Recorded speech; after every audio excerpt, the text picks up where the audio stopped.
માળિયાહાટીના શહેરમાં પૂરપાટ ઝડપે દોડતી કારથી લોકોમાં ભયનો માહોલ સર્જાયો હતો। શહેરના મુખ્ય માર્ગ પર કાર ચાલકે અનેક વાહન અને લોકોને હડફેટે લીધા હતા। નશાની હાલતમાં કાર ચલાવતો કાર ચાલક પોલીસને દેખતા ઝડપથી ભાગવાનો પ્રયાસ કર્યો હતો। માળિયાહાટીના પોલીસ સ્ટેશન વિસ્તાર નજીક કાર અકસ્માત સર્જાયો હતો।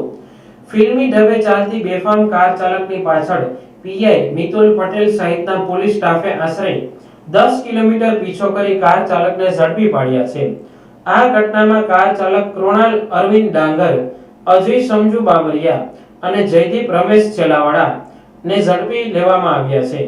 પોલીસે કાયદેસરની પ્રક્રિયા અંતર્ગત આરોપીઓનું રીકન્સ્ટ્રક્શન કર્યું હતું। આરોપીઓને થોડી જ ક્ષણોમાં કાયદા હેઠળ પકડી લેવામાં આવ્યા હતા। ઘટના બાદ પોલીસ સ્ટેશન બહાર મોટી સંખ્યામાં લોકો એકત્ર થયા હતા। પોલીસે આરોપીઓ પાસે જાહેરમાં માફી મંગાવી ત્યારે લોકોએ કડક પગલાં લેવાની માંગ કરી હતી।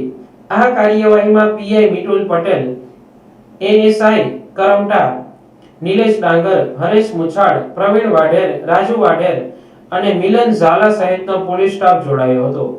આરોપીઓ સામે કડક વલણ અપનાવતા પોલીસની લાલ આંખ જોઈ નબીરાઓમાં ગભરાટ ફેલાયો છે। ઘટના બાદ યુવા વર્ગમાં પૂરપાટ ઝડપે વાહન ચલાવવાના જોખમ અંગે ચેતના જાગી છે। પોલીસની આ ઝડપી કાર્યવાહીને લઈ લોકોએ પોલીસની કામગીરીને બિરદાવી હતી। પોલીસે કોઈ શહેર શરમ રાખ્યા વગર કાયદેસરની કાર્યવાહી કરતાની સાથે રાજકીય લોકોની રીંગ પોલીસ સ્ટેશનમાં ધણધણી ઉઠી છે। આગામી તહેવારોને ધ્યાનમાં રાખીને પોલીસ સતર્કતા વધારશે તેવી ચર્ચા થઈ હતી। પોલીસ ટીમની ઝડપી કાર્યવાહી બદલ લોકોએ આભાર વ્યક્ત કર્યો હતો।